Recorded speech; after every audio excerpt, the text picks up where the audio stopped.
إن الحمد لله نحمده ونستعينه ونستغفره ونعوذ بالله من شرور أنفسنا ومن سيئات أعمالنا من يهده الله فلا مضل له ومن يضلل فلا هادي له أشهد أن لا إله إلا الله وحده لا شريك له وأشهد أن سيدنا محمدا عبده ورسوله لا نبي بعده اللهم صل وسلم وبارك على من اسمه محمد بن عبد الله وعلى آله وصحبه ومن تبع هداه من يومنا هذا إلى يوم القيامة أما بعد فيا عباد الله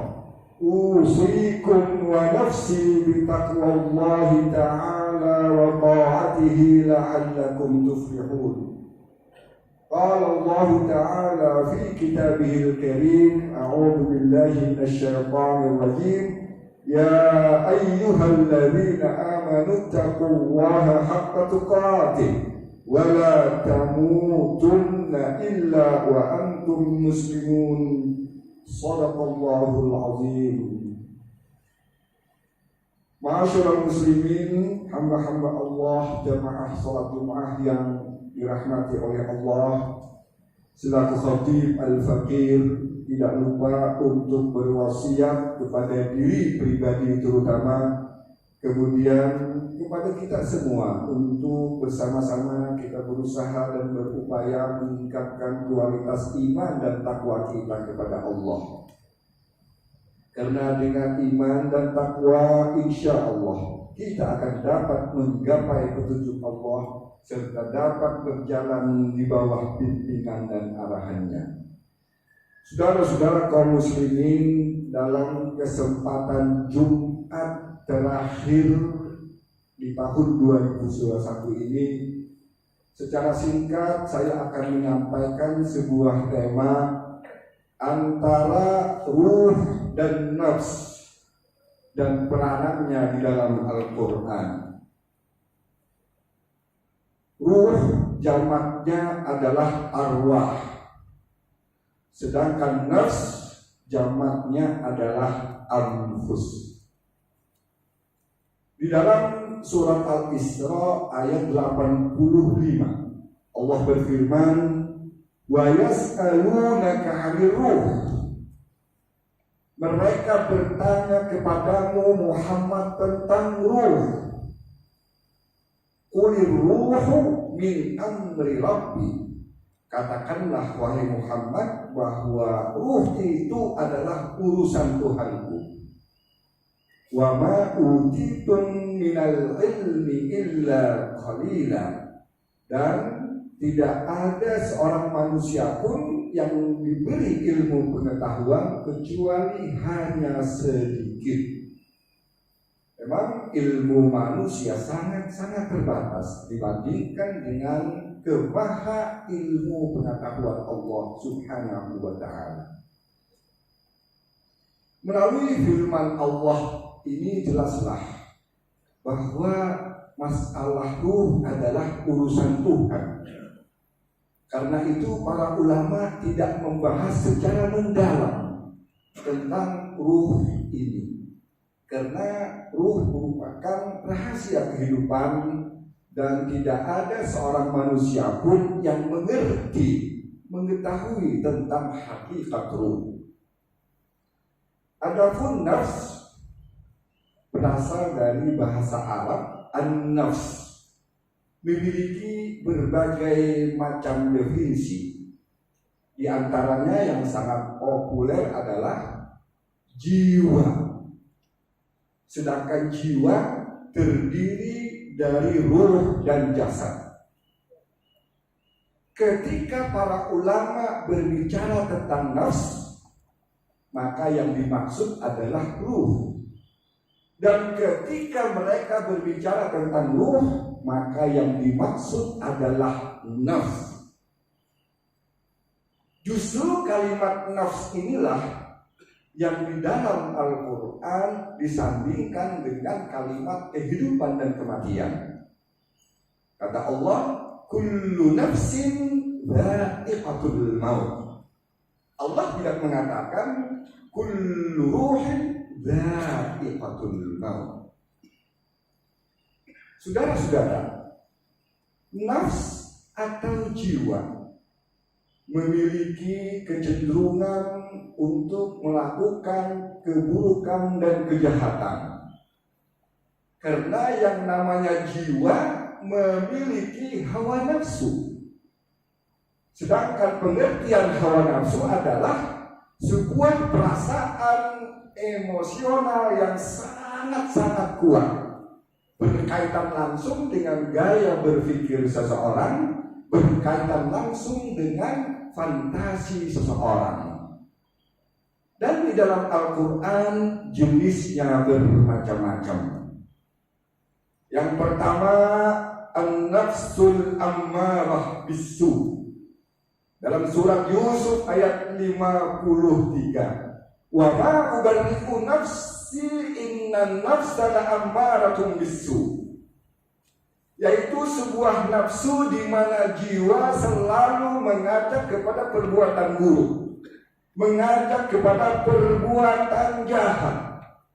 Bukan hanya itu, disertai dengan sifat-sifat yang tercela, bahkan selalu tunduk dan patuh terhadap kemauan syahwat. Syahwat yang berlebihan terhadap harta sehingga melahirkan kerakusan, ketamakan, bahkan perampokan. Tidak jarang terjadi gara-gara harta terjadi perburuan, saudara-saudara. Syahwat yang berlebihan terhadap seks, wal-iyadzu billah, sehingga melahirkan perzinaan, perkosaan. Dan dua kasus ini merupakan lalapan pandangan kita sehari-hari. Bahkan syahwat yang berlebihan terhadap kedudukan, sehingga segala cara ditempuh. Dan kalau menjadi duduk atau menjadi seorang pemimpin, berpotensi untuk ketidakadilan. Saudara-saudara, an-nafsul ammarah bisu tidak bisa kita hilangkan, tidak bisa kita ledakkan, karena melekat di dalam diri manusia. Sejak kita lahir sampai ketika kita dipanggil oleh Allah. Yang bisa manusia upayakan hanyalah mengendalikan. Dan ketika manusia bisa mengendalikan hawa nafsu ini, maka sampailah dia kepada jenjang derajat yang sangat-sangat tinggi menuju kesadaran spiritual yang mulia. Sebuah ungkapan bijak mengatakan, kepuasan sejati bukanlah mengikuti hawa nafsu tanpa batas, tapi kepuasan sejati adalah keberhasilan menahan diri untuk tidak mengikuti hawa nafsu. Jenis yang kedua adalah an-nafsul lawwamah. Dalam surat Al-Qiyamah ayat 2, wala uqsimu bin nafsil lawwamah. Sebuah nafsu di mana jiwa menyesali diri. Dia menyesal karena melakukan keburukan. Dia menyesal karena kurangnya berbuat perbuatan yang baik.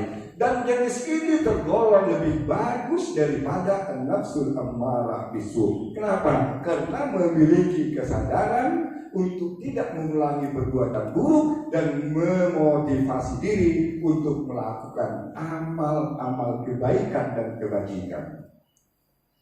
Yang terakhir, an-nafsul mutmainnah. Ini yang sangat tinggi nilainya dan sangat-sangat mulia, yaitu sebuah nafsu di mana jiwa memiliki pencerahan, memiliki ketenangan dan kedamaian. Tenang di saat berzikir dengan Allah, damai dalam beristighfar, dan menghibur diri di saat rindu bertemu dengannya Allah Subhanahu wa Ta'ala. Itu sebabnya dalam surat Al-Fajr ayat 27 sampai 30 Allah berfirman, ya ayyatuhan nafsul mutmainnah irji'i ila rabbiki radiyatan mardiyah fadkhuli fi ibadi wadkhuli jannati. Ini yang menjadi harapan kita bersama. Wahai jiwa yang tenang, irji'i ila rabbiki radiyatan mardiyah, kembalilah kepada Tuhanmu dengan rasa kepuasan dan diridai oleh Allah. Fadkhuli fi ibadi, masuklah engkau wahai jiwa yang tenang dalam golongan hamba-hambaku. Fadkhuli jannati, dan masuklah ke dalam surgaku. Masyaallah muslimin rahimakumullah, seiring dengan masuknya tahun baru 2022, kita berdoa dan berharap semoga kita diberikan kemampuan untuk menyingkirkan hawa-hawa kemaksiatan, untuk bisa mengendalikan hawa nafsu kita dengan terus berupaya menjadikan nafsul mutmainnah sebagai teman kita dalam setiap langkah maupun gerak kita dalam rangka menjalani hidup dan kehidupan di alam yang fana ini. Dan jadikanlah jiwa yang tenang, an-nafsul mutmainnah, sebagai media untuk melakukan introspeksi diri, mengkaji berbagai kekurangan, mengkaji berbagai kelemahan kita, untuk selanjutnya melakukan perbaikan. Mudah-mudahan Allah merahmati dan memberkahi kita. Amin ya rabbal alamin. Wa qul rabbi ighfir warham wa anta khairur rahimin. Allahumma shalli ala sayyidina Muhammad wa ala ali sayyidina Muhammad.